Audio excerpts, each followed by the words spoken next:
출애굽기 12장 1절에서 14절의 말씀입니다.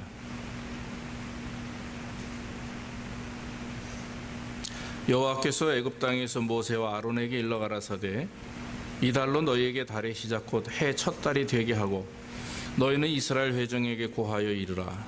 이달 열흘에 너희 매인이 어린 양을 취할지니 각 가족대로 그 식구를 위하여 어린 양을 취하되 그 어린 양에 대하여 식구가 너무 적으면 그 집의 이웃과 함께 인수를 따라서 하나를 취하여 각 사람의 식량을 따라서 너희 어린 양을 계산할 것이며 너희 어린 양은 흠없고 1년 된 수컷으로 하되 양이나 염소 중에서 취하고 이달 14일까지 간직하였다가 해질 때 이스라엘 회중이 그 양을 잡고 그 피로 양을 먹을 집 문 좌우 설주와 임방에 바르고 그 밤에 그 고기를 불에 구워 무교병과 쓴 나물과 아울러 먹되 난로나 물에 삶아서 먹지 말고 그 머리와 정강이와 내장을 다 불에 구워 먹고 아침까지 남겨두지 말며 아침까지 남은 것은 곧 소화하라. 너희는 그것을 이렇게 먹을지니 허리에 띠를 띠고 발에 신을 신고 손에 지팡이를 잡고 급히 먹으라. 이것이 여호와의 유월절이니라. 내가 그 밤에 애굽 땅에 두루 다니며 사람과 짐승을 물어나고 애굽 나라 가운데 처음 난 것을 다 치고 애굽의 모든 신에게 벌을 내리리라. 나는 여호와로라. 내가 애굽 땅을 칠 때 그 피가 너희 거하는 집에 있어서 너희를 위하여 표적이 될지라. 내가 피를 볼 때 너희를 넘어가리니 재앙이 너희에게 내려 멸하지 아니하리라. 너희는 이 날을 기념하여 여호와의 절기를 삼아 영원한 규례로 대대에 지킬지니라. 아멘. 아멘. 오늘은 유월절에 대한 말씀이 본문의 내용인데 유월절과 예수님에 대하여 말씀을 드리기를 원합니다. 우리가 여러분 성경을 보시죠? 많이 보시죠? 여러분들이 아침마다 성경을 보시든 또 여러분들이 어떤 시간에서 어떤 모습으로 성경을 보시든 우리는 성경 안에서 예수님을 만날 수가 있습니다. 제가 중고등학교 때 또 신학교에 막 입학했을 때 우리를 지도하시는 분들이 꼭 그런 말씀을 하세요. 구약이 어디를 보아도 예수님이 보이고 신약이 어디를 봐도 예수님이 보인다. 근데 저는 그 당시에 아무리 봐도 예수님이 안 보이는 거예요. 근데 시간이 지나면서 성경을 묵상하고 말씀을 듣고 공부하다 보니까 구약과 신약의 창세기부터 요한계시록 전체에 그 말씀의 핵심 내용은 바로 예수 그리스도구나 이렇게 깨닫게 됩니다. 맞습니다. 신구약 전체 어디를 봐도 예수님을 우리는 찾아낼 수가 있고 어느 한 곳도 예수님을 나타내지 않는 부분이 없다라고 하는 것이죠. 그래서 우리가 성경을 읽고 또 듣고 또 말씀을 따라 살 때 우리는 그 주님의 사랑을 깨닫게 됩니다. 할렐루야. 그리고 그 가운데 하나님 은혜를 경험하게 되는 것입니다. 오늘 본문의 말씀도 그렇습니다. 오늘 하나님께서 모세와 이스라엘 백성들에게 애굽을 이제 막 떠나기 직전입니다. 이 유월절을 제정하시고 명령하실 때에 그 안에도 예수 그리스도가 나타나고 있다라고 하는 것입니다. 하나님께서 이스라엘을 출애굽하기 위해서 이집트의 애굽에 10가지 재앙을 내리시죠. 마지막 재앙이 장자의 죽음 재앙입니다.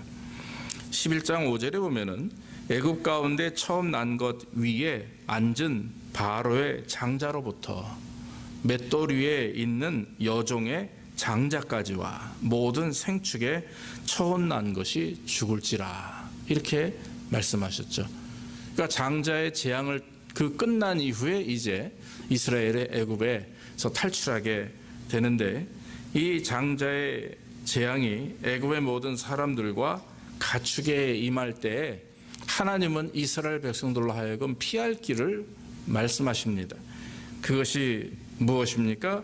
오늘 7절과 13절 말씀에 두 군데 있는데 12장 7절에는 그 피로 양을 먹을 집 문 좌우 설주 임방에 바르고 어린 양을 잡아서 그 집 문설주 문 기둥이죠.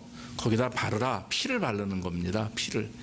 그리고 13절에 가서도 내가 애굽 땅을 칠 때 그 피가 너희의 거하는 집에 있어서 너희를 위하여 표적이 될지라. 내가 피를 볼 때에 너희를 넘어가리니 재앙이 너희에게 내려 멸하지 아니하리라 그랬어요. 하나님께서 각 이스라엘 애굽에 있는 그런 장자와 이런 것들을 심판하실 때 이스라엘 집 가정 문지방에 있는 그 문 틀에 피가 발려져 있으면 피하신다라고 그런 말씀이죠. 뭐 특별히 하나님이 애굽 이스라엘 사람이 어디 사시는 걸 몰라서 이렇게 말씀하는 게 아닙니다. 유월절이라고 하는 것, 그래서 이 유월절이라고 하는 말의 의미는 패스오버라고 하는 뜻입니다. 뛰어넘다 그런 뜻이죠. 어린 양의 피가 문설주에 발려진 집은 분명히 이스라엘 집이고 그 이스라엘 사람들에게만 전달하신 명령이기 때문에 당연히 그들은 그날을 따라서 그날에 어린 양을 잡아서 그것도 가족 수대로 잡아서 그 피를 문설주에 바름으로 다 하나님의 구원을 얻게 되었다라고 하는 것입니다. 사랑하는 여러분, 하나님께서 유월절을 제정하신 이유는 이스라엘로 하여금 구원과 해방을 기념하라는 말씀인데 그 과정에 필요한 것이 바로 어린 양입니다. 어린 양을 잡아 피를 흘려 문설주에 바르고 그 고기는 먹어야 된다. 먹되 그날 먹지 못한 것은 그날 바로 불에 태워서 다 없애야 된다라고 하는 거죠. 오늘 하나님께서 이 말씀을 통해 우리에게 교훈하시는 것은 먼저 하나님께서 각 가족들의 그 식구를 위해서 어린 양을 취하라 하셨다라고 하는 거죠. 여러분, 여기서 어린 양이라고 하는 것은 우리가 알다시피 미리 준비해야 됩니다. 양이라고 하는 것은 하나님께 드리는 양은 흠이 없고 점이 없는 양이라는 것이죠. 창세기에 보면 여러분, 가인과 아벨이 하나님을 예배할 때 아벨이 어린 양을 준비해서 하나님께 드렸고, 그리고 가인은 자기 소산 곡식을 드렸습니다. 그런데 하나님께서는 가인의 그 예배를 받지 아니하시고 아벨의 예배를 받으셨죠. 여기서 제사법의 문제가 있다라고 말할 수 있지만 중요한 것은 가인 자체는 삶 자체가 하나님을 온전히 섬기는 삶이 아닙니다. 대충 그냥 이렇게 뭐 그때 얻어지는 대로 그냥 이렇게 준비 없이 하는 그런 삶의 모습, 예배의 모습이고, 아벨은 그게 아니죠. 아벨과 그의 예배 제물을 받으신 것은 이 양이라고 하는 것은 난 것을 양무리에 가가지고 새끼 중에 아무거나 이렇게 픽하는 게 아니에요. 새끼를 낳으면 선별합니다. 그래서 하나님께 드릴 양은 새끼 때부터 흠이 없고 점이 없어야 돼요. 그걸 잘 이렇게 길러서 하나님을 위한 양을 만들어서 그걸 하나님께 드리는 거기 때문에 굉장한 준비와 마음에 하나님을 향한 소원이 있어야만이 그 양을 하나님께 온전히 드릴 수가 있는 거죠. 그러니까 아벨의 예배가 하나님이 받으셨다라는 예배는 그렇게 재물뿐만 아니라 그의 삶이 하나님 앞에 온전한 삶이었다라고 하는 것을 말하는 것입니다. 그런데 오늘 말씀 가운데도 그래요. 어린 양이라고 하는 것은 말 그대로 흠이 없고 점이 없는 일련된 수컷으로 해라, 지정되어 있습니다. 그래서 그것을 준비하기 위해서는 하루아침에 되는 게 아닙니다. 이미 이 사람들은, 이스라엘 백성들은 하나님을 예배할 그 준비된 양들을 다 집집마다 가지고 있는 것인데, 여기서 한 가지 우리가 깊이 생각해야 될 부분들이 각 가족 수대로 양을 드린다라고 하는 거죠. 이 말씀이 너무 참 전 중요하다고 믿습니다. 우리 집에 5 식구입니다. 저희 집에 부부가 있고 딸이 셋입니다. 그러면 이 흠이 없고 점이 없는 수양 5마리를 준비해야 되는 거예요. 그래서 한 마리에 한 사람의 그런 죗값을 지게 하고, 그리고 나서는 그를 번제함으로 인해서 제물로 삼아 그 사람의 죄를 하나님이 구속하신다라고 하는 구약의 제사법이죠. 그러니까 이 구원의 문제는 여러분 공동체적인 문제가 아닙니다. 전체적인 문제가 아닙니다. 제가 아무리 목사라도 저희 집사람과 우리 딸들이 개인적으로 하나님을 영접하지 않고 온전한 신앙생활을 하지 않으면 그들하고 구원은 관계가 없는 거예요. 그렇죠? 예, 그것이 바로 이 오늘 주님 말씀하신 가족 수대로 어린 양을 드려라. 이 죄사함의 문제, 거듭남의 문제는 절대적으로 개인의 문제입니다. 내 부모님이 아무리 목사님이고 장로님이고 뭐 아무리 훌륭한 하나님의 백성이라 할지라도 내가 그 믿음을 따라서, 그 발자취를 따라서 그리스도를 믿는 믿음이 없으면 거듭남과 구원과 삶의 하나님이 기뻐하시는 삶이 없으면 구원은 임하지 않는 것이죠. 그래서 여러분, 여기서 어린 양은 바로 우리 예수 그리스도를 의미합니다. 그 이스라엘 백성들의 죄를 도말하기 위해서 어린 양이 죽습니다. 마찬가지로 저와 여러분들의 죄를 도말하시고 구속하기 위해서 우리 주님께서 십자가에 죽으시고 부활하신 줄로 믿습니다.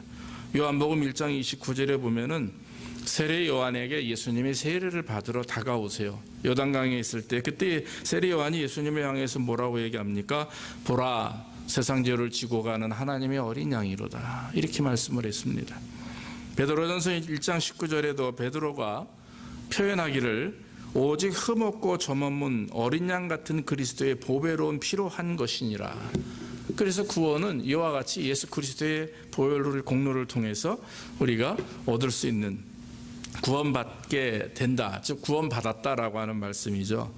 구약 제사에서 이 흠없고 점없는 어린 양을 구별해서 하나님 앞에 제사를 드림으로 그 드리는 사람의 죄가 속해졌다. 그러나 이 구약의 제사는 제한적이죠.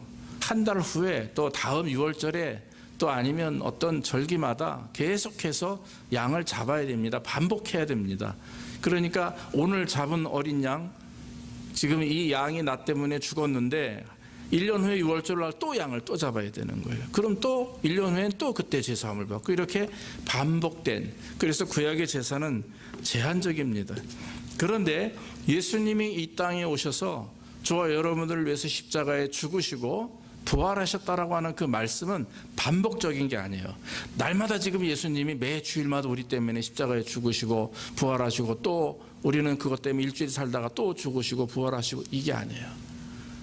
단번에라고 하는 단어가 성경에 많이 나오는데 대표적인 부분이 히브리서 7장과 9장에 많이 나옵니다. 7장 27절에 보면 저 대제사장들이 먼저 자기 죄를 위하여 다음에 백성의 죄를 위하여 날마다 제사 드리는 것과 같이 할 필요가 없으니, 정확하게 지금 제가 말씀드리는 내용이 히브리서 7장 27절에 나오죠. 이는 저가 단번에 자기를 드려 이루셨음이라 그랬어요. 백성들의 죄를 위하여 제사 드리는 것과 같이, 그와 같이 계속해서 반복할 필요가 없으니 예수님께서 단번에 자기를 드려 구원을 이루셨다. 할렐루야. 이것이 성경의 말씀입니다. 히브리서 9장 26절에도 그리하면 그가 세상을 창조할 때부터 자주 고난을 받았어야 할 것이로되 이제 자기를 단번에 제사로 드려 죄를 없게 하시려고 세상 끝에 나타나셨느니라. 이와 같이 그리스도도 많은 사람의 죄를 담당하시려고 단번에 들이신 바 되셨고, 구원에 이르게 하기 위하여 죄와 상관없이 자기를 버리는 자들에게 두 번째 나타나시느니라. 자기를 바라는 자들에게 두 번째 나타나시니라. 사랑하는 여러분, 이 단번에 들이셨다라고 하는 말이 우리에게는 엄청난 축복인 줄로 믿습니다. 그러므로 여러분, 우리가 지금 드리는 예배는 감사의 예배예요. 우리의 죄를 구원하신 감사의 예배. 오늘 구원해 달라고 이 자리에 온 게 아니라 구원받은 것에 대한 감사 예배가 되는 줄로 믿습니다. 그리고 구원받았는데 구원받은 자의 삶을 이루지 못한 것에 대한 회개 예배예요. 믿습니까? 그리고 날마다 성령께서 나를 축복하셔서 임재하셔서 나를 성령 가운데 인도하여 주시라고 하는 소망의 예배가 되는 것입니다. 그래서 단번에 들이셨다. 이것은 우리에게 얼마나 큰 축복이 되는지 모릅니다. 사도 바울이 로마서 5장 8절에 우리가 죄인 되었을 때 그리스도께서 우리를 위하여 죽으심으로 하나님께서 우리에 대한 자기의 사랑을 확증하셨다, 그렇게 말씀을 했어요. 하나님이 인간을 사랑하시다 얼마나 많이 사랑하시면 하나밖에 없는 자기 아들을 대신 죽게 해서 저 인간들, 우리 죽음 가운데 있고 마귀의 종이 되어서 욕심대로 죄대로 마음대로 살아가는 우리를 구원하기 위해서 하나밖에 없는 아들을 보내십니까? 세상에 여러분들 지금 사랑하는 자식을 남을 위해서 죽게 할 사람이 여기 누구 있어요? 저도 못합니다.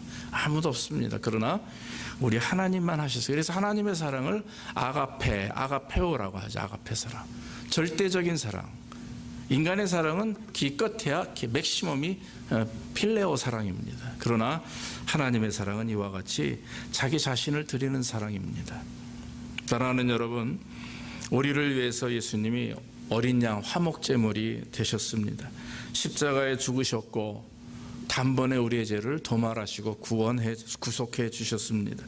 그것도 감사한데 우리에게 영원한 생명을 주시기 위해서 우리 하나님 주님께서 부활하신 거죠.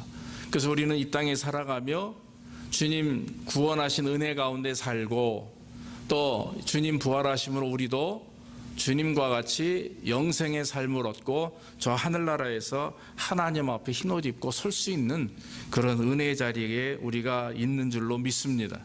이것은 엄연한 사실입니다. 할렐루야. 이건 변질되지 않습니다. 변하지 않습니다. 그렇기 때문에 여러분이 이것만 붙들고 믿고 있으면 믿음대로 또 하나님의 역사하신 대로 인도하신 대로 순종하면 다 이루어지는 줄로 믿습니다. 예수님의 구원은 단번에 이루어진 것이기 때문에 저희가 믿는 것은 예수님의 구원은 뺏길 수가 없습니다. 할렐루야. 빼앗기지 않아요. 여러분들의 잘못된 행위, 여러분들의 혹시 범죄가 구원을 잃는다 그러면 행위로 구원받는 게 되는 거예요.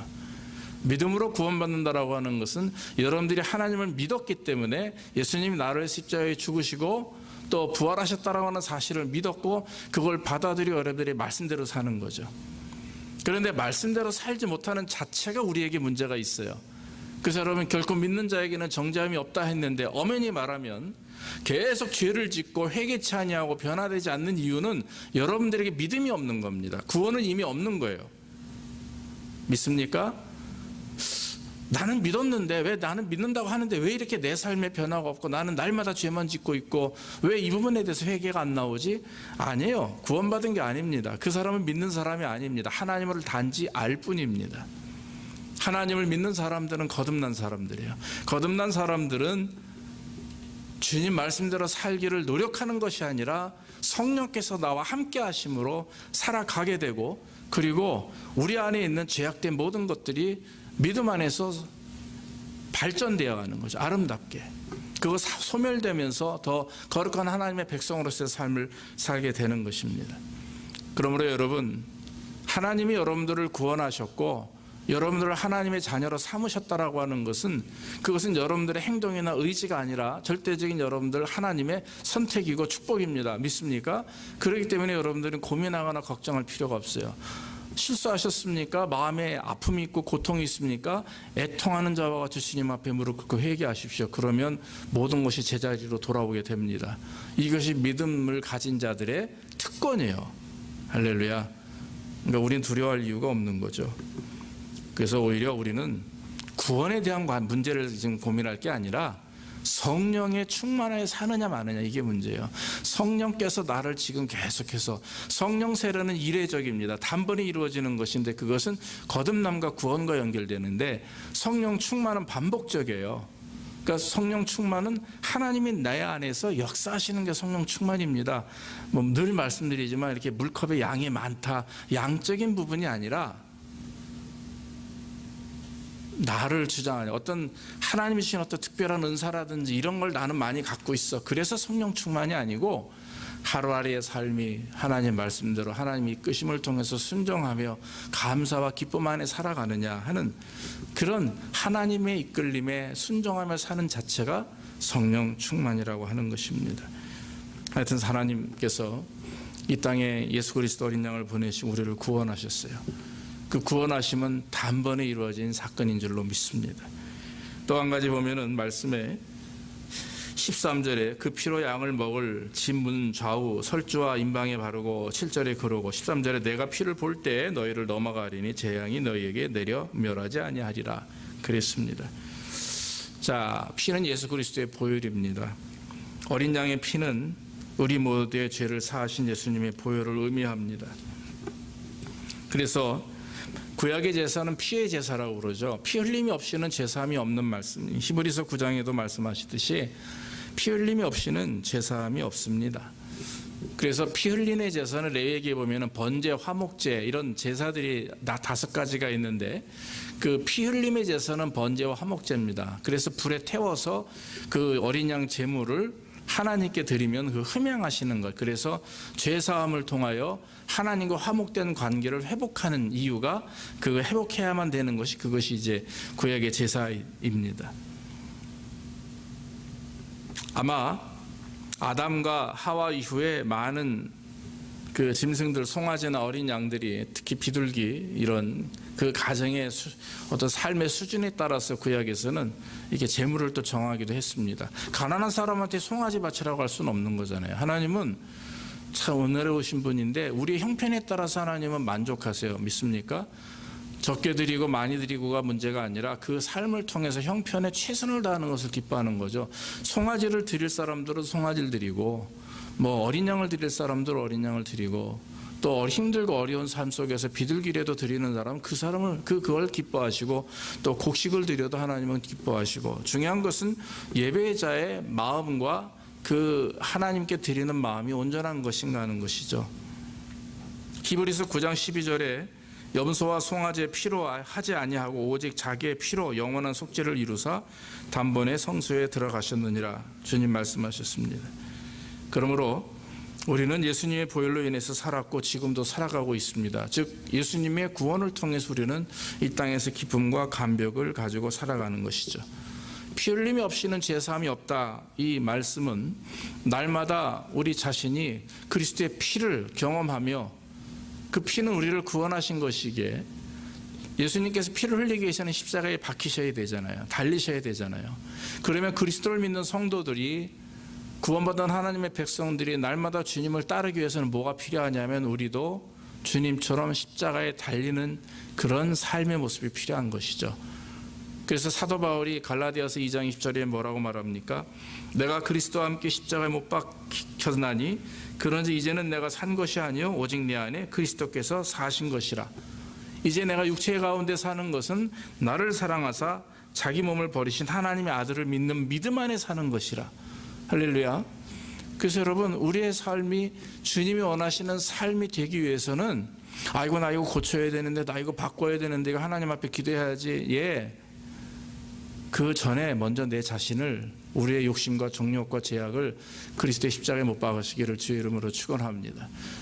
그러니까 피 흘려서 못 박아 피 흘리지 않으면 변화라는 게 없는 거예요. 그만큼의 고통과 인내와 정말 내려놓음이 없으면 우리의 어떤 성결한 삶의 모습이 드러나지 않습니다. 그렇기 때문에 주님께서 피를 흘렸다라고 하는 것은 할 수 있는 최선의 정말 최고의 그런 헌신 아니겠습니까? 그래서 여러분 우리가 우리 자신을 십자가에 못 박아서 정말 주님처럼 모든 걸 다 내려놓고 모든 걸 다 내놓을 때 우리의 삶이 하나님 앞에 온전하게 되는 것이죠. 그러므로 저와 여러분들이 예수 그리스도의 보혈을 의지해서 날마다 믿음으로 사는 것, 그래서 보혈의 능력을 우리의 삶 속에서 경험하는 것, 또 우리도 십자가에 못 박는 것을 실천하는 것, 그것이 하나님이 기뻐하는 삶입니다. 마지막으로 성경 8절과 9절에 보면 그 밤에 고기를 불에 구워 무교병과 쓴 나물과 아울러 먹되 난로나 물에 삶아서 먹지 말고 그 머리와 정강이와 내장을 다 불에 구워 먹고 그랬습니다. 여기서 이제 이스라엘 백성들이 그 어린 양을 잡은 것을 피는 문설주에 바르고 그럼 고기는 어떻게 하느냐 이것을 이제 사용하는 즉 먹는 방법을 하나님은 구체적으로 이스라엘 백성에게 말씀했습니다. 어떻게 먹느냐? 물에 삶아서도 안 됩니다. 끓여서 먹어도 안 되고 날로 먹어도 안 됩니다. 어떻게 먹어야 되느냐? 성경 말씀대로 불에 구워 먹어야 됩니다. 머리와 정강이와 내장을 다 불에 구워 먹는다. 그리고 남은 것은 불에 태웁니다.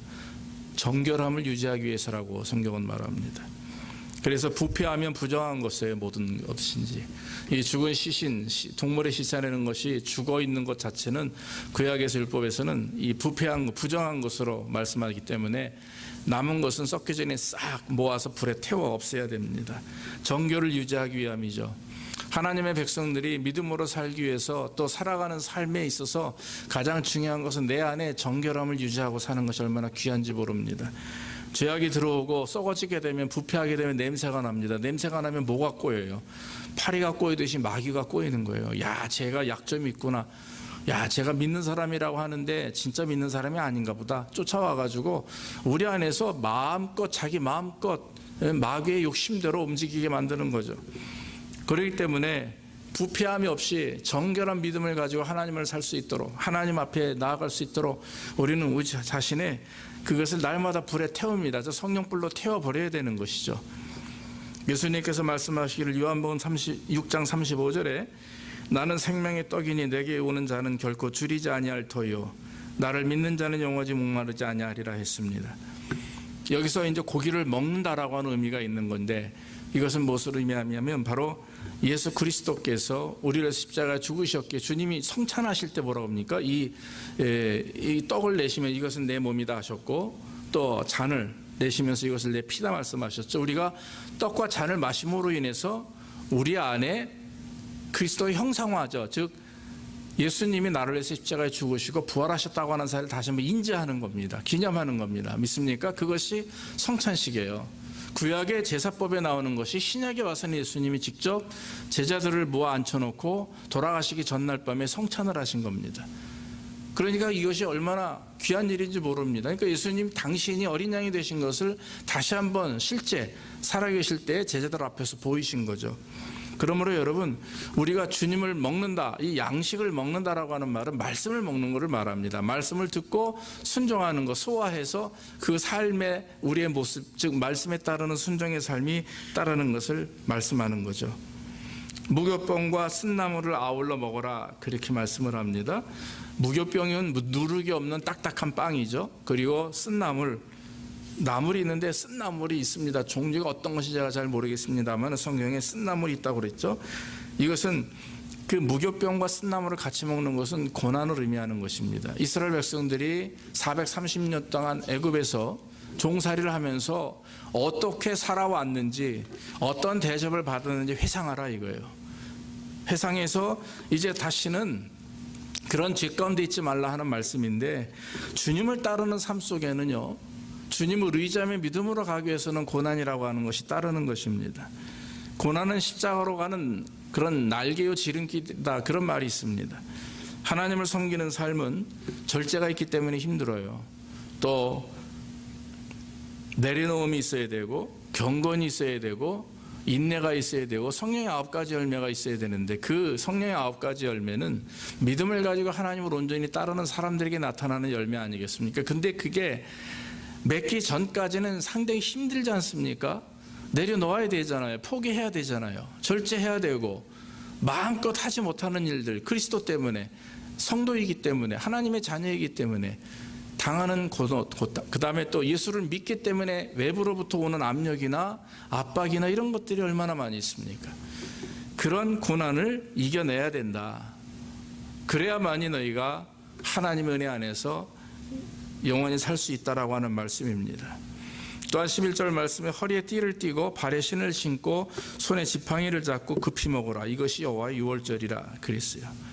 왜 하나님께서 이렇게 급히 먹으라고 하십니까?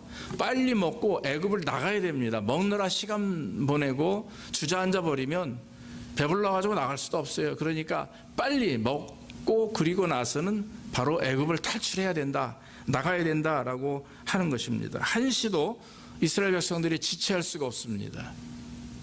바로가 또 어떻게 마음이 바뀔지 모르는 거예요. 그러니까 하나님께서 말씀하시는 것은 식사를 마친 후에 바로 애굽을 떠나야 된다 말씀하는 거죠. 사랑하는 여러분, 애굽을 떠나는 이스라엘 백성을 표현하면 죄 가운데서 떠나는 하나님의 백성들을 말하는 겁니다. 그런데 여러분, 우리가 죄의 삶이, 다시 말하면 과거에 우리가 마음껏 우리의 마음대로 누렸던 삶이 그때 기쁨이었고 그게 좋았더라면 우리는 예수를 믿은 이후에 변화됐음에도 불구하고 자꾸 그걸 바라보게 되는 거죠.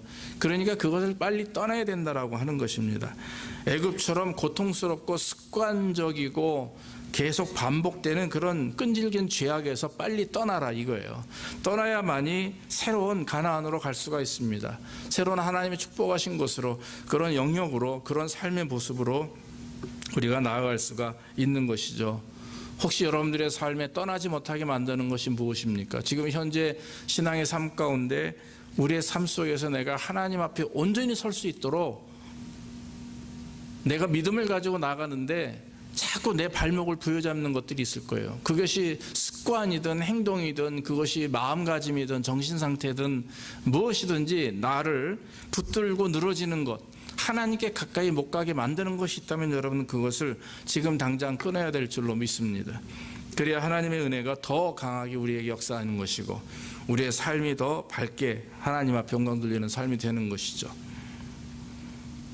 그래서 하나님께서는 마지막으로 우리에게 말씀하시는 것이 너희는 이날을 기념하여 여호와의 절기를 삼아 영원한 규례대로 대대로 지킬지어다 이렇게 말씀을 했습니다. 자, 1년에 한 번씩 6월절이 다가옵니다. 그걸 계속 지키는데 나중에 성경을 보면 끊어져요. 광야 생활 이후에 이 가나안에 정착한 이후에 끊어져서 결국에는 6월절을 지키지 못합니다. 그런데 여러분 6월절을 지키라는 말은 그 어린 양의 피를 통해서 죽지 않고 구원을 받아서 애굽에서 탈출해 가나안으로 갔다라고 하는 그 하나님의 역사하심, 구원이죠. 그것을 기념하며 하나님을 예배하는 것인데 오늘날 바꿔 말하면 저와 여러분들이 날마다 즉 매 주마다 시간마다 여러분들이 하나님께 예배하는 것을 말하는 것입니다. 어떤 분들은 이것을 성찬식이라고 강조하는 분도 있어요. 틀린 말이 아닙니다. 성찬을 할 때마다 그리스도의 몸과 피를 마시는 것, 그러므로 우리가 구원받았음을 확인하는 것, 그래서 나를 기념하라 주님 말씀하셨죠. 오늘 성경에서도 하나님께서 6월절을 기념하라, 다시 말하면 예배함으로 인해서 너희가 구원받은 것이 무엇 때문이며 어떻게 구원받았는지 그 안에 누구의 사랑과 은혜가 있는지를 기억하라, 그러면서 영광 돌려라 하는 말이죠. 여러분 우리가 하나님을 예배해야 되는 이유가 바로 이것입니다. 구원하신 것에 대한 감사요 은혜인 줄로 믿습니다. 다시 말씀드리지만 구원받기 위해서 우리가 예배드리는 게 아니에요. 구원받은 것을 기념하는 겁니다. 할렐루야. 우리를 축복하신 것을 기념하고 저 천국 소망이 있는 것을 감사하고 천국에 갈 것을 다시 한번 다짐하고 이 땅에서 이제는 그런 은혜가 있으니 내가 삶대로 마음대로 욕심대로 사는 것이 아니라 하나님 은혜 안에서 하나님께 영광 돌리며 살자 하는 그런 결심이 바로 예배를 통해서 이루어져야 된다라고 하는 것입니다. 여러분 말씀을 맺습니다. 여러분 6월절 오늘 제가 이렇게 말씀을 드렸는데 이 구약의 말씀을 지금 이 말씀 가운데 6월절이 무엇을 의미하는지 보았습니다. 한마디로 구약의 출애굽 사건의 6월절 제정은 예수 그리스도의 표변이에요. 우리를 어떻게 구원하셨는지, 또 어떻게 우리를 믿음대로 말씀대로 살기를 원하시는지. 그래서 여러분 하나님은 구체적으로 하나하나 당신의 입술을 통해서 우리에게 말씀하시고 명령하시는 겁니다. 너무나 구체적으로 말씀하시지 않습니까? 먹는 것부터 어떻게 먹어야 되는지, 어떤 모습을 해야 되는지, 신발을 신어야 되는지, 벗어야 되는지, 또 먹고 난 음식을 어떻게 없애야 되는지까지 구체적으로 말씀하시는 이유는 우리의 삶에 연결이 되기 때문에, 우리에게 함께 하시는 하나님 은혜가 크기 때문에 그렇게 말씀하시는 줄로 믿습니다. 그러므로 우리를 구원하신 주님 앞에 감사하며 우리가 여러분 6월절을 기념하듯이 우리의 삶 가운데 예배를 통해서 하나님을 기념하고 하나님께 영광 돌리고 또 저와 여러분들의 개인의 삶에 이와 같이 고난과 또 신속하게 죄에서 빠져나옴과 하나님 인도하심을 경험하는 그런 날마다의 축복이 있기를 주의 이름으로 축원합니다. 기도하겠습니다. 아버지 하나님 감사합니다. 오늘 귀한 말씀을 통해서 하나님이 6월절을 제정하신 것이 그 당시 이스라엘 백성들에게 구원의 은혜요, 오늘날 우리에게는 예수 그리스도께서 어린 양이 되시고 희생제물 되셔서 우리를 위해서 십자가에 죽으시고 부활하심으로 예수 믿는 모든 성도들에게 구원을 주시고 거듭남을 통하여 날마다 이 땅에서 성령 충만함으로 하나님의 나라에 가기 전까지 주께서 인도하심을 깨닫게 하시니 감사합니다. 이 시간 아버지 하나님 앞에 예배하는 우리 사랑하는 성도들 주께서 인도하시고 구원하셨사오니 아버지 하나님 흔들림이 없도록 인도하시고 반석읍교에 집을 지은 것과 같이 온전한 믿음을 가지고 주님 함께 하심을 믿고 성령 충만함을 바라며 하나님 영광을 드러낼 수 있는 우리의 삶이 될 수 있도록 복을 내려 주시옵소서. 감사하고 예수님의 이름으로 기도하옵나이다.